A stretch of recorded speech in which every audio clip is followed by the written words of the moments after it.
In truth, there are countless of scenarios where we have an opportunity for a conversation. These can be ranging in many areas of importance, whether it be at the grocery store, at Toastmasters, or even talking to that pretty face at the club. There is a famous study out there done by Meridian and Ferris that states that 7% of all communication is verbal. For animals, it is 0%. 55% of that 100% is all about posture. The other 38% is all about tone. Today, I'm presenting to you my findings on posture in one-on-one conversations. Hopefully you can take that and use it in your professional, personal, and social life. I would like to introduce Athena. She has agreed to help me today with my speech. It is easier to present and demonstrate a lot of these methods with another person on stage. Thank you, Athena. To start, we're going to talk about the general positioning in a conversation. Now, there are many ways to do it, but I have two methods that can be used in almost any situation. Athena and I would face each other, focusing a lot on our torsos, using our torsos as the direction at which we're facing.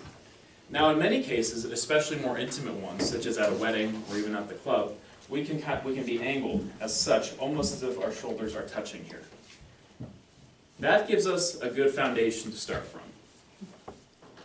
The next portion is feet placement. Now, Athena, if we can go back to the regular parallel facing each other, our feet link with our torso.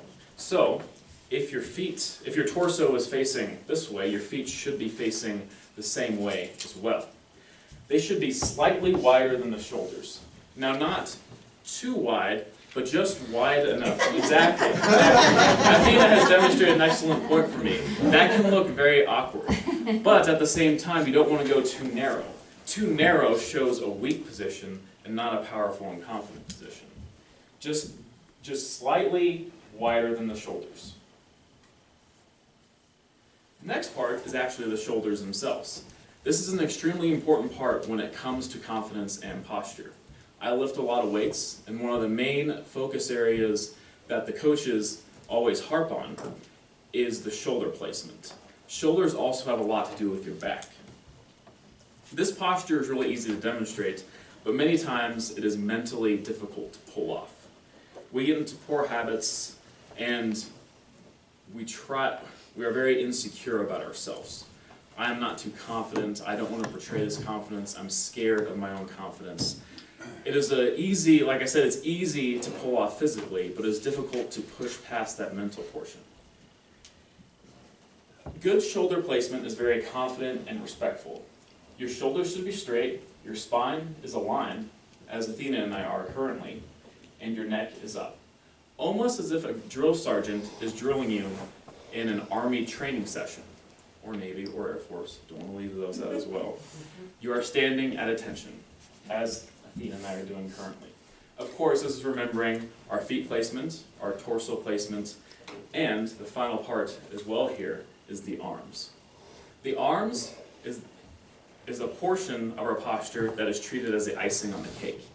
It doesn't quite tell the whole story of who we are in both confidence and power, but if our arms are in an awkward or poor position, it can really bring us down.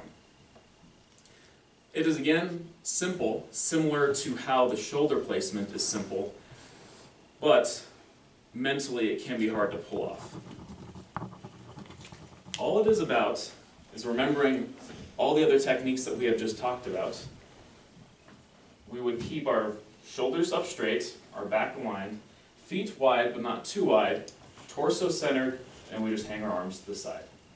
That's all we need to do. Very simple, but many times it can be very awkward. Now I'd like to thank Athena for helping me today. Thank you, Athena.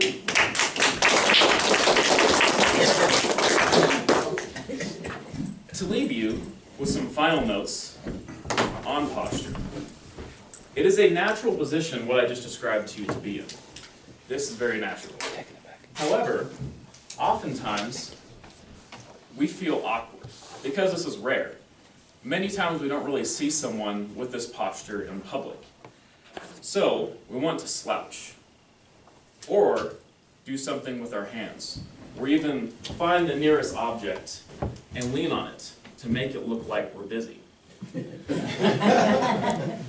However, standing like this, even when you're not talking to someone one-on-one, will demonstrate confidence and power in business meetings, on a date, at Toastmasters. You can use this to your advantage to strengthen your message and what you have to say. Fellow Toastmasters, I thank you for your time.